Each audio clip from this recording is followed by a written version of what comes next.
Hi guys, this is सदी Q channel. आज हम लोग जो पढ़ेंगे वो है क्लास 9 का चैप्टर 1 फ्रेंच रेवोल्यूशन। जब हम बात करते हैं फ्रेंच रेवोल्यूशन की तो हम लोगों के टॉपिक्स आते हैं, पॉइंटर्स आते हैं कि मैम आंसर्स को कैसे करेंगे, कैसे लिखेंगे। तो उन चीज़ों को सॉल्व करने के लिए हम नोट्स प्रोवाइड करेंगे। जो नोट्स आप कहोगे मैम इसकी हेडिंग्स तो बिल्कुल लगे जो हमारी बुक्स में, उसका भी रीजन है क्योंकि हम लोगों ने मेन मेन हेडिंग्स को लिया है जो आप लोगों के लिए बहुत इफेक्टिव होगी। उसके लिए हम लोगों ने एक एक चीज को अच्छे से रिप्रेजेंट किया है, की पॉइंट्स को हाईलाइटेड किया है, रेड हाईलाइट किया है, जिससे आप लोगों के लिए इजीली प्रेजेंट हो। जब हम कहते हैं इजीली प्रेजेंट हो तो वो समझना जरूरी है कैसे। तो इसीलिए आज हम चैप्टर शुरू करते हैं क्लास 9 चैप्टर 1 फ्रेंच रेवोल्यूशन। जो हमारा क्लास 9 का चैप्टर 1 है फ्रेंच रेवोल्यूशन, उसमें आप लोग देख सकते होंगे लुई 16। सबसे पहला जो टॉपिक है हमारा वो है लुई 16। लुई 16 कौन था? लुई 16 जो था वो था किंग था फ्रांस का। किंग था फ्रांस का 1781 में, किंग ऑफ द फ्रांस 1774 में, जो बॉर्बन फैमिली को बिलोंग करता था। उसने शादी हुई थी उसकी ऑस्ट्रियन प्रिंसेस मैरी एंटनी से। मैरी एंटनी से कब शादी हुई थी? जब वो 20 साल का था, व्हेन ही वाज 20 इयर्स। जब उसका नया किंग बना तो उसने देखा खजाना तो खाली है, मतलब उसकी लग्जरियस लाइफ के लिए कोई चीज नहीं। तो उसने सोचा कि अब वो रीजन क्या था? रीजन था क्योंकि वॉर्स बहुत सारी उसके जो पूर्वजों ने थी वो बहुत सारी जंगें लड़ी थी। उन जंगों की वजह से वो थी कंटिन्यूटी, लगातार बहुत सारी जंगें लड़ी थी दूसरे नेशंस के साथ, जिसकी वजह से उसने टैक्सेस भरा लिया। क्यों? उस पर कोई रेवेन्यू था ही नहीं, रेवेन्यू था नहीं तो हर स्टेट पे टैक्सेस भरा लिया। जब वो टैक्सेस भरा लिए तो उस रेन के अंदर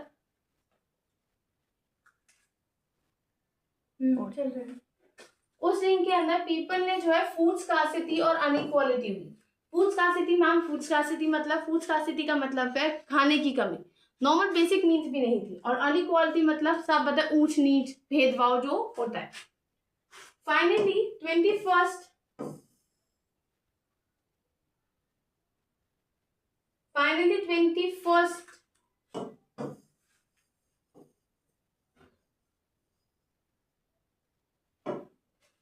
जनवरी 1793 को उसे एग्जीक्यूट किया गया पब्लिकली डी ला कॉन्कॉर्ड पे। किसकी वजह से? ट्रेजन की वजह से। ट्रेजन यानी गद्दारी।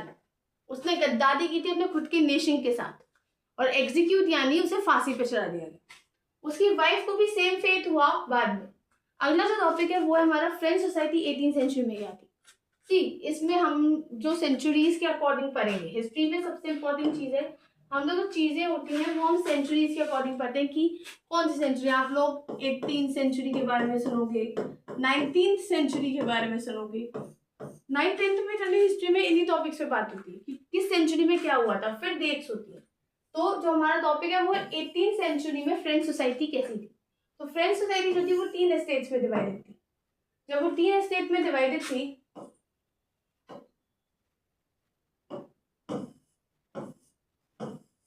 जब वो 3 स्टेट में डिवाइडेड थी तो वो थी क्लर्जी, नोबिलिटी और थर्ड स्टेट। क्लर्जी जो था वो फर्स्ट स्टेट बिलोंग करता था। क्लर्जी था first state, clergy first state को बिलोंग करता था, और उन्हें नोबिलिटी सेकंड स्टेट था, और थर्ड स्टेट यानी कॉमन पीपल। जब हम बात करते हैं क्लर्जी की, वो फर्स्ट स्टेट था जो एंजॉय करता था स्पेशल प्रिविलेज बर्थ से। उसे स्पेशल प्रिविलेज जन्म सिद्ध अधिकार था। स्पेशल प्रिविलेज बाय बर्थ यानी जन्म सिद्ध अधिकार। क्लर्जी इंक्लूड करता था रिलीजियस पीपल चर्च के, जिन्हें टैक्सेस मिलता था थर्ड स्टेट से। किन से मिलता था? थर्ड स्टेट से। यानी ये लोग क्लर्जी को टैक्सेस पे करते थे, जिन्हें हम कहते थे टेक्स, जिन्हें हम कहते थे टेक्स।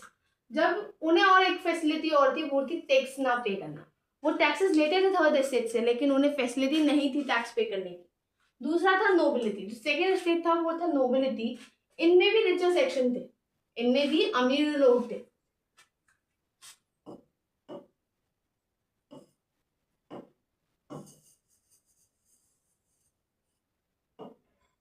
इनमें भी अमीर लोग थे रिचर सेक्शन में। इनको भी कुछ सर्टेन प्रिविलेजेस थी बर्थ से, जैसे exemption from paying taxes, feudal privileges. जब हम थर्ड स्टेट की बात करते हैं, थर्ड स्टेट कॉमन लोग थे। थर्ड स्टेट कॉमन लोग थे, जिनमें से कॉमन पीपल थे। अब जो एक चीज आती है, जो हमने एक चीज देखी, क्लर्जी जो थे वो इंक्लूड करते थे रिलीजियस पीपल,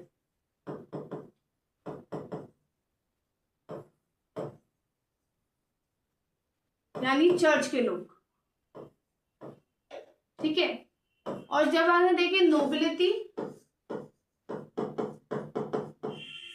वो इंक्लूड करते थे हमारे richer section society, richer section of society. और थर्ड स्टेट जो थे, थर्ड स्टेट, उन्हें कोई स्पेशल नाम नहीं दिया गया था, उनको कहते थे common people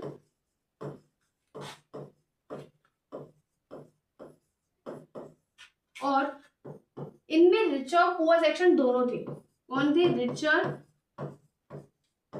and poor section. जब आप बात करते हैं रिच और पुअर सेक्शन की, तो ये कॉमन पीपल थे और रिच और पुअर सेक्शन दोनों थे इनमें। मोस्ट ऑफ द पीपल जो थे वो थे फार्मर्स और lower middle class people. Most of the people जो थे वो थे फार्मर्स, लोअर क्लास पीपल, जिन पे कोई स्पेशल प्रिविलेजेस नहीं था। यानी एक पॉइंट और नोट करने का है, क्लर्जी और नोबिलिटी को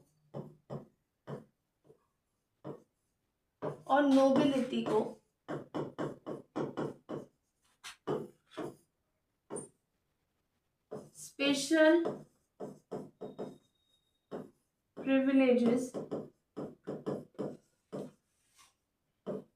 बाय बर्थ थी, लेकिन थर्ड स्टेट को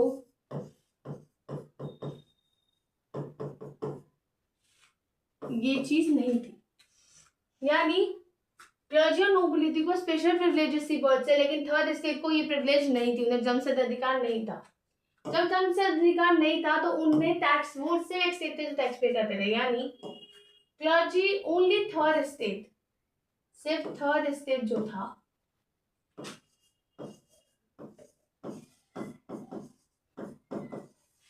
वो टैक्स पेयर था। वो भी कब? जब लुईस 16 के टाइम पे। थर्ड स्टेट जो था वो था टैक्स पेयर। जो थर्ड स्टेट टैक्स पेयर था, टैक्सेस इंक्लूड करते थे, वो थे डायरेक्ट टैक्स। जो थर्ड स्टेट पे करता था टैक्स, उनमें एक डायरेक्ट टैक्स भी था जिसे कहते हैं टेल।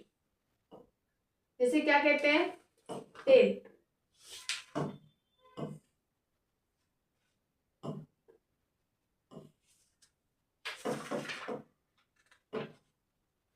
जिसे कहते हैं टेल। लार्ज पॉपुलेशन स्टेट की बेसिक फैसिलिटीज की कमी थी, यानी थर्ड स्टेट टैक्स भी पे कर रही है, उन्हें कोई बर्थ से प्रिविलेजेस भी नहीं है। और यहाँ तक कि उनकी जो बेसिक फैसिलिटी, अच्छा बेसिक फैसिलिटी क्या क्या होती है कमेंट सेक्शन में बताना। बेसिक फैसिलिटीज क्या क्या होती है? रोटी, कपड़ा, मकान, जो हम लोगों ने सुना है, जॉब अपॉर्चुनिटीज आज के जमाने में, तो वो चीजें भी उन्हें नहीं थी। वो टैक्स भी पे कर रहे हैं, वो लोगों को बर्थ प्रिविलेजेस भी नहीं है। और उनपे और बुरी चीज, उनपे बेसिक नेसेसिटीज की चीजें भी नहीं है, बेसिक फैसिलिटी और प्रिविलेजेस भी नहीं है। अब इसके चलते क्या हुआ? Subsisting crisis. अब ma'am what is subsisting crisis? Question mark. जब हम ऐसी डेफिनेशन सुनते हैं हम लोगों के दिमाग में, because I was also a student, यही दिमाग आता है मैम ये टॉपिक नाम थोड़ा सुना है या डेफिनेशन होगा कोई इंग्लिश का। नहीं, ये एक मेथड था, एक सिचुएशन थी, ये एक एक्सट्रीम सिचुएशन थी जहां बेसिक फैसिलिटी मींस लाइवलीहुड। यानी मैंने अभी आपसे पूछा बेसिक फैसिलिटी क्या थी? बेसिक फैसिलिटी रोटी, कपड़ा, मकान और जॉब अपॉर्चुनिटीज आज के जमाने में। तो वो चीजें भी नहीं थी, उस चीज की भी बहुत कमी थी, एंडेंजर्ड हो गई थी। अब कॉज क्या था? रीजन क्या मैम? रीजन क्या था? जैसे हमारे यहाँ होता है कि अगर कोई पॉपुलेशन बढ़ जाती है, या फिर इंडिया, आप सब जानते हो कि इंडिया और चाइना में इंडिया हाईएस्ट पॉपुलेशन में है अभी राइट नाउ। तो वही चीज है कि पॉपुलेशन बढ़ रही है, फूड डिमांड बढ़ रही है, तो जॉब अपॉर्चुनिटीज भी बढ़ेंगी। जब जॉब अपॉर्चुनिटीज की कमी है, तो वही चीज थी कि यहाँ भी बेसिक सिचुएशन की कमी थी। जब बेसिक सिचुएशन की कमी थी तो कॉज क्या था? रीजन क्या था उसका? तो जो रीजन था वो इस तरह था कि पॉपुलेशन बढ़ चुकी थी। यहाँ भी the main reason was population बढ़ चुकी थी।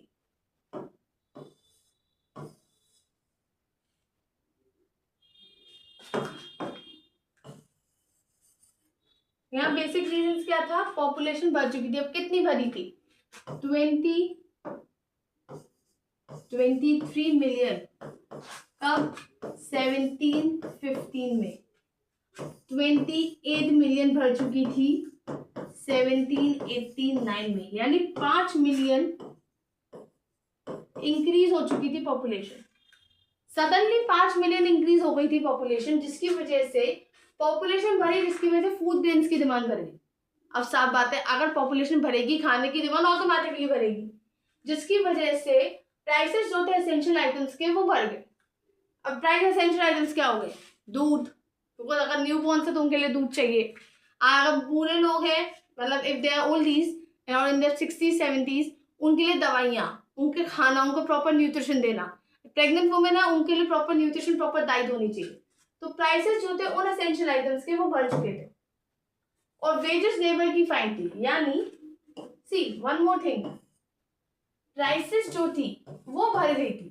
जो असेंशियल चीजें थी, जैसे मैंने बोला प्रेग्नेंट वुमेन्स के लिए हेल्थ केयर, हेल्थ डाइट होनी चाहिए, ओल्डीज के लिए हेल्थ चीजें होनी चाहिए, बच्चे के लिए, न्यूबॉर्न के लिए मिल्क वगैरह, इन सब चीजों की जरूरत होती है। तो इन सब चीजों की प्राइसेस तो बढ़ गई, लेकिन जो वेजेस थी वो कांस्टेंट थी। वेजेस वर कांस्टेंट। अब कांस्टेंट किस चीज की कांस्टेंट थी? जो लेबरर्स थे, सब बातें पे कौन कर रहा है? थर्ड स्टेट पे कर रहा है, थर्ड स्टेट। तो उनकी जो वेजेस थी वो कांस्टेंट थी, लेकिन प्राइसेस बढ़ती जा रही थी, जिसके चक्कर में वो एक क्रिएट हुआ सिचुएशन। अब उस सिचुएशन को कहते हैं हम, उस सिचुएशन को कहते हैं सबसिस्टिंग क्राइसिस। अब उस सिचुएशन की वजह से क्या हुआ? एक गैप आ गया। क्या आ गया? एक गैप आ गया। किसमें? रिच और पुअर में। Means if it is the graph of the country, rich यहां है तो पुअर यहां था, तो बहुत ज्यादा गैप आ चुका था, huge gap. It's not a simple gap, it's a huge gap. जब ये ह्यूज गैप आया तो ये सिचुएशन और वर्स्ट हो गई। अब जब एक चीज बात बताओ, नेचर कैलेमिटीज आती हैं, फ्लड, ड्रॉट वगैरह, इन सब चीजें होती है, अर्थक्वेक आते हैं, इन सब चीजों में क्या होता है, हम लोग को मेन प्रॉब्लम उन लोगों को होती है जिनका मेन रूट से काम होता है, जड़ से काम होता है, वो थे लेबरर्स। तो उनका और क्या हुआ? वर्ष ड्रॉट और हेल आ चुकी थी। हेल यानी स्ट्रॉन्ग होती है, ड्रॉट यानी सूखापन, सूखापन और स्ट्रॉन्ग आ चुकी थी, जिन्होंने क्रॉप्स को डिस्ट्रॉय कर दिया। अब था topic middle class. Middle class एक नया सोशल ग्रुप था। वो क्या था? नया सोशल ग्रुप जो फॉर्म हुआ था 18th सेंचुरी में। अभी हम 18th सेंचुरी की बात कर रहे हैं। फ्रेंच सोसाइटी 18th सेंचुरी में क्या थी? फॉर्म हुआ 18th सेंचुरी में। जो कौन थे? मैन्युफैक्चरर्स थे, इंडस्ट्रियलिस्ट थे मैम, मर्चेंट्स भी होंगे, शू मेकर्स भी होंगे, एजुकेशनल प्रोफेशनल्स भी थे। मिडिल क्लास में सिर्फ एजुकेशनल पीपल के में दो लोग सबसे इंपॉर्टेंट थे, लॉयर्स और एडमिनिस्ट्रेटिव ऑफिशियल्स। अब ये कौन थे? ये एजुकेटेड भी थे और प्रॉस्पेरस, यानी इन पे पैसा भी था मैम, और ये पढ़े लिखे भी थे, मतलब इन पे सब चीजें थी एक्सेप्ट। तो आइडियाज क्या थे इस ग्रुप के? इस ग्रुप में जो लोग थे, यानी manufacturers, industrialist, merchants, education people और लॉयर्स और ऑफिशियल्स, इनके आइडियाज क्या थे? अभी हम आइडियाज की बात करते हैं, वो थे आइडियल्स। तो हम कहते हैं कि मेरा आइडियल ये है, मैं इसे फॉलो करती हूँ, मुझे इसके जैसा बनना है। ये जनरली आपने सुना होगा बीटीएस आर्मी, सबने सुना होगा बीटीएस आर्मी। जब हम बात करते हैं आर्मी, क्यों है आर्मी? बीटीएस ने इतना अपना वेव पेव किया है कि उनके आइडियाज वो जो बोलते हैं, कहते हैं सो हार्ट टचिंग, जो डिप्रेस लोगों को भी थोड़ा खुश कर देते हैं, उनके songs is so heart touch. तो वही चीज थी कि मिडिल क्लास में एक ग्रुप था उनका, जो उनके आइडियाज क्या थे, उनने कुछ आइडिया प्रेजेंट किए थे, उनके क्या थे, ठीक है। तो वो बिलीव करते थे कि कोई ग्रुप जो है सोसाइटी का, उसे ऐसी जन्म से अधिकार नहीं देना चाहिए, उसे जन्म से अधिकार नहीं देना चाहिए। अब जैसे अगर हम लोग बोले कि हम मेरे पे जन्म से अधिकार है कि मुझे टैक्स पे नहीं करूंगी, तो वो क्या बात हुई? मेरे नीचे वाले लोग, मेरे नौकर चाकर हैं, वो सब पे कर रहे हैं टैक्स, लेकिन वही पे नहीं कर रहे हैं। तो ये ऐसा नहीं होना चाहिए। उनके अकॉर्डिंग वो उनके मेरिट पे बेस्ड होना चाहिए, उनकी काबिलियत पे। अब जो हमारे आइडियाज है, मैंने बीटीएस का एग्जांपल दिया। बीटीएस का एग्जांपल इसलिए दिया द रीजन क्योंकि it's a huge fan group. Army, I am also an army member. जब हम लोग बात करते हैं बीटीएस की, हम लोग जो बोलते हैं उनके आइडियाज, वो उनके लिए हर चीज ब्यूटीफुल है, उनके लिए हर चीज इंटरेस्टिंग है। वो लोग जो भी करते हैं वो उनकी आर्मी के लिए कुछ करते थे, we are here for army, हमेशा वो बोलते हैं। तो वही चीज थी मिडिल क्लास के लिए अकॉर्डिंग, ये था कि कोई बहुत प्रिविलेजेस नहीं देनी चाहिए किसी को, वो डिपेंड होना चाहिए मेरिट पे। जब वो फेवर करता है सोसाइटी को कि वो फ्रीडम इक्वालिटी से होनी चाहिए, लॉ अपॉर्चुनिटी सबके लिए, यानी उनके अकॉर्डिंग सबसे पहली चीज क्या बोली उन लोगों ने बोली कि कोई बर्थ प्रिविलेजेस नहीं होनी चाहिए। दूसरा बोला जो प्रिविलेजेस होनी चाहिए वो उनके मेरिट पे होनी चाहिए। तीसरी बोली वो फ्रीडम और इक्वालिटी के अकॉर्डिंग होनी चाहिए और किसी चीज के नहीं। फिर आए फ्रेंच फिलोसफर्स। जब ये फ्रेंच फिलोसफर्स आए तो वो थे John Locke and gene Jacques रोजी। अब जब बात करते हैं John Locke and gene Jacques रोजी, तो ये फ्रेंच फिलोसफर्स थे। जॉन लॉकी की एक बुक थी टू ट्रीटीज ऑफ गवर्नमेंट, जिसमें लॉकी ने अपना जो डिवीजन का प्रोसेस था, जो हमारी फ्रेंच सोसाइटी का डिवीजन का प्रोसेस था, उसके अकॉर्डिंग, वो भी किंग्स की पावर के साथ, उसके अकॉर्डिंग उन्होंने अपनी बुक में डिसअपॉइंटमेंट जताया। वो खुश नहीं थे तो उन्होंने अपनी बुक में लिख दिया ये सब चीजें कि वो कैसे डिवीजन से खुश नहीं है, कैसे वो क्या कहते हैं मोनार्क से खुश नहीं। जबकि रोजियो ने एक आइडिया प्रपोज किया। दोनों में डिफरेंस है, नोट करना। लॉकी ने अपना डिसअपॉइंटमेंट दिखाया, अगेंस्ट वर्ड यूज हुआ है ना, अगेंस्ट बोला अपनी बुक में। जबकि रोजियो ने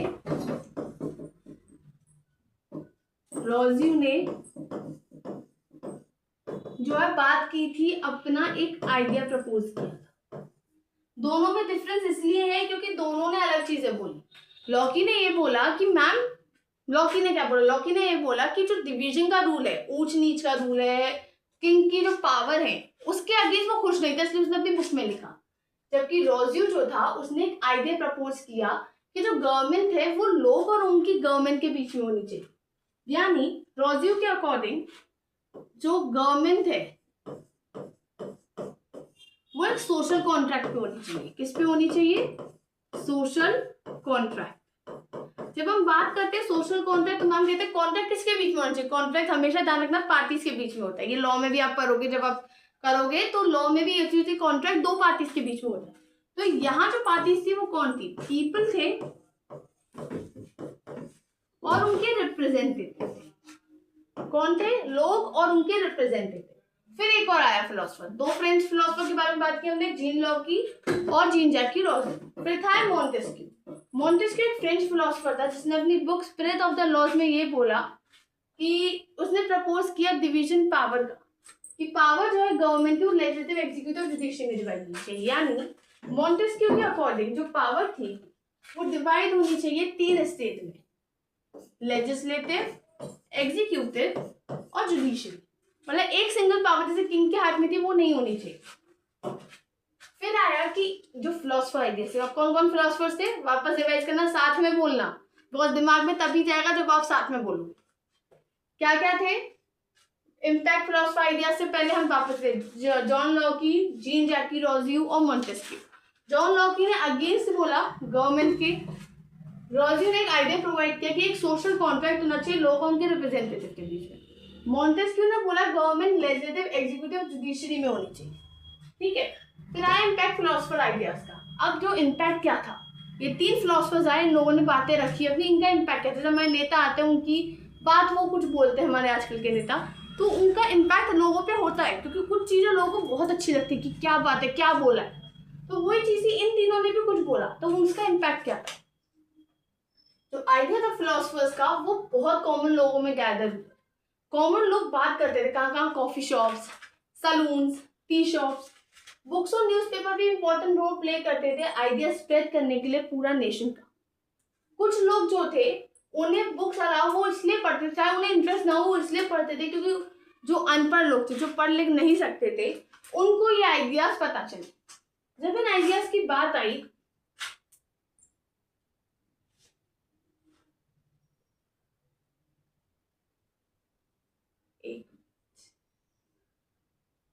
wait, hold on, okay. Books.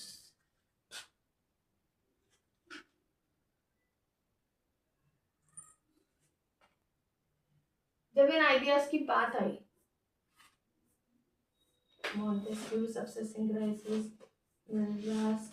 C philosophers के आइडियाज। एक टॉपिक रह गया, इसको मैं ऐड करती हूँ जिससे आप लोगों को समझ आए। भाभी क्लास ले रही है। हाँ हेलो, चाची नानी है, मम्मी का फोन है ना। नानी मैं बाहर हूँ, नानी मैं बाहर हूँ। हाँ हाँ हाँ, मम्मी मम्मी का फोन है मेरे पास। हाँ, ये मम्मी का ही तो नंबर है। हाँ तो उस पे कर लो।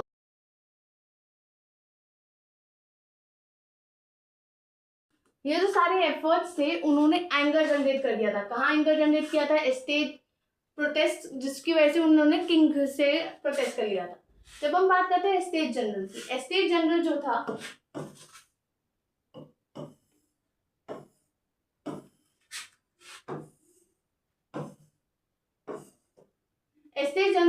अब स्टेट जनरल क्या था मैम? अभी हमने पढ़ा कि हमारा क्या कहते हैं मिडिल क्लास आया। अब स्टेट जनरल क्या था? स्टेट जनरल जो था वो था एक पॉलिटिकल बॉडी जिसमें 3 स्टेट अपने रिप्रेजेंटेटिव भेजेंगे। यानी हमारे 3 स्टेट थे, ये सब जानते हैं। हमारे कौन थे? 3 स्टेट थे। फर्स्ट, मैं नाम भी लिख रही, first is clergy, second is nobility, तीसरे थे थर्ड स्टेट कॉमन पीपल। ये लोग अपने रिप्रेजेंटेटिव्स भेजते थे। किस लिए? कि वो किंग से मिले। रिप्रेजेंटेटिव जाते थे किंग से मिलने, वो भी किसी भी इशू के लिए, एनी इशू, किसी भी इशू के लिए मिलने जाते थे, तो उसे कहते थे स्टेट जनरल। अब जो वोटिंग राइट्स थी पीपल की स्टेट जनरल में, वो कैसी थी? 5 मई 1789 में लुईस 16 ने बुलाई असेंबली स्टेट जनरल की प्रपोजल नए टैक्सेस को पास करने की। ठीक है, जब ये नए टैक्सेस पास हुए तो पहला सेकंड स्टेट है 300 रुपीज। अब एक चीज नोट करना ध्यान से, मैं बोल रही हूँ,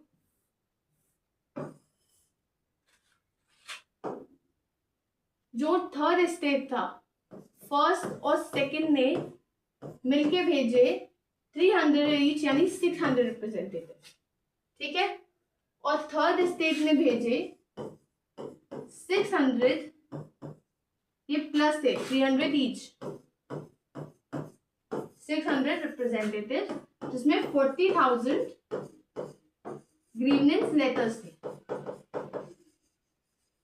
ठीक है, ग्रीवेंस लेटर्स थे। अब जो रूल था वोटिंग का वो ऐसा था कि हर स्टेट का, यानी अगर 300 मेंबर्स गए हैं तो 300 के 300 का एक वोट, इसके 300 का एक वोट, इसके 600 का एक वोट, यानी 3 वोट्स होंगे जो उसके अकॉर्डिंग था। लेकिन इस टाइम जो था वो हमारी जो at this time also Louis 16 determined था कंटिन्यू करने के लिए सेम चीज। इस टाइम भी लुईस 16 डिटरमाइंड था कंटिन्यू करने के लिए सेम चीज।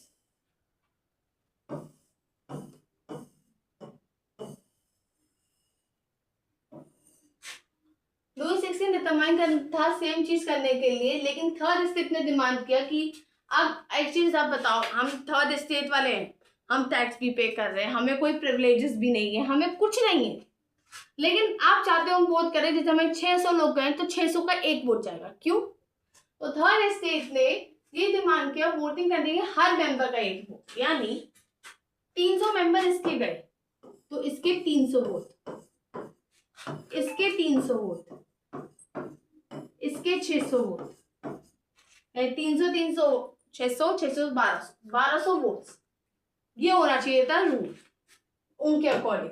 किसके अकॉर्डिंग? थर्ड स्टेट के अकॉर्डिंग। जब थर्ड स्टेट ने, लेकिन जब किंग को ये समझ नहीं आया, क्योंकि वो सब जानता था कि अगर ऐसा हुआ तो थर्ड स्टेट अगेंस्ट डालेगी, कुछ क्लर्जी नोबिलिटी के लोग भी शायद डाल सकते हैं उनके साथ रहने के, तो किंग ने रिजेक्ट कर दिया प्रपोजल। इसके चक्कर में जो किंग था, किंग की असेंबली से, यानी स्टेट जनरल की मीटिंग से, थर्ड स्टेट जो था उन्हें वॉकआउट कर दिया कि हम नहीं दे रहे वोट, हम नहीं कर रहे मीटिंग, कहते हैं जो चाहे कर लो, जो खाना है वो खा लो।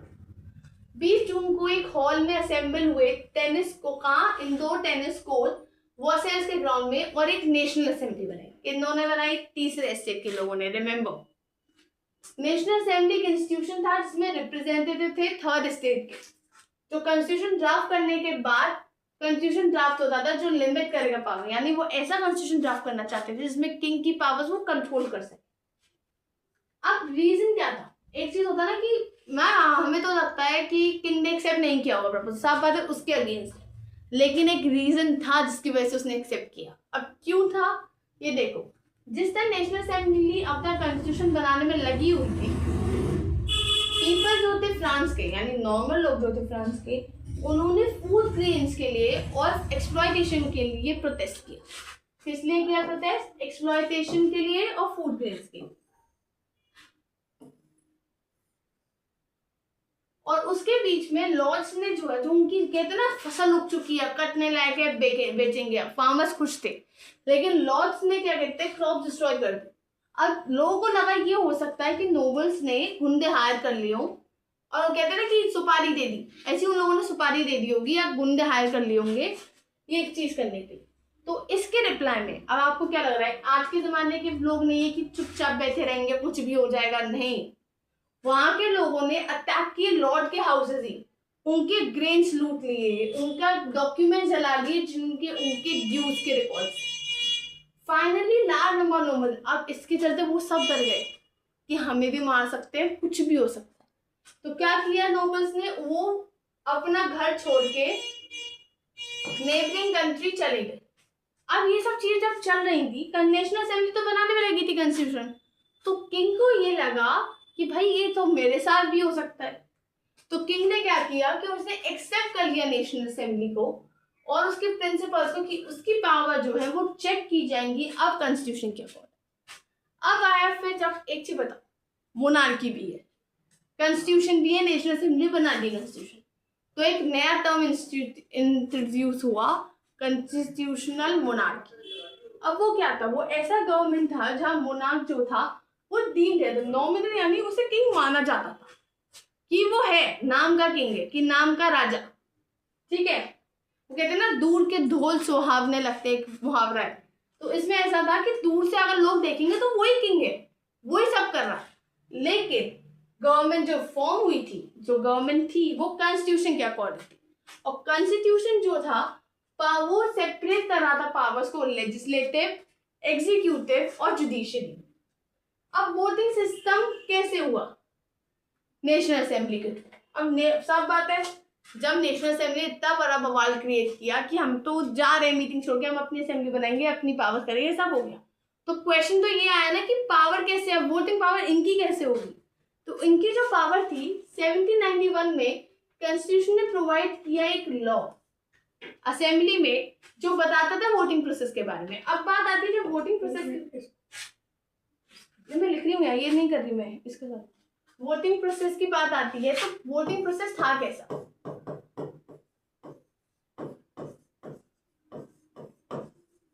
वोटिंग प्रोसेस में जो सिस्टम था वो कुछ ऐसा था कि मैं बात कर रही हूँ सिर्फ आदमी की, मैन अबव 25 years एज के, man above 25 years of age, ध्यान से देखो, man above 25 years of age जो टैक्स पे करते थे। अब जब वोटिंग प्रोसेस बताया गया कॉन्स्टिट्यूशन में कि कौन पे करेगा, 25 साल से ऊपर वाले लोग, लड़के, आदमी, मर्द जो हम कहते हैं, लेकिन उन्होंने ये भी बता दिया कि वो कितना पे करेंगे, वो पे करेंगे इक्वल टू 3 days एटलीस्ट यानी ज्यादा से ज्यादा, equal to at least 3 days of the labor's wages।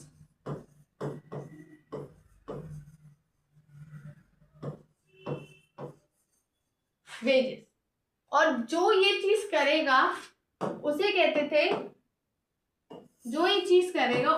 थे, एक्टिव सिटीजन।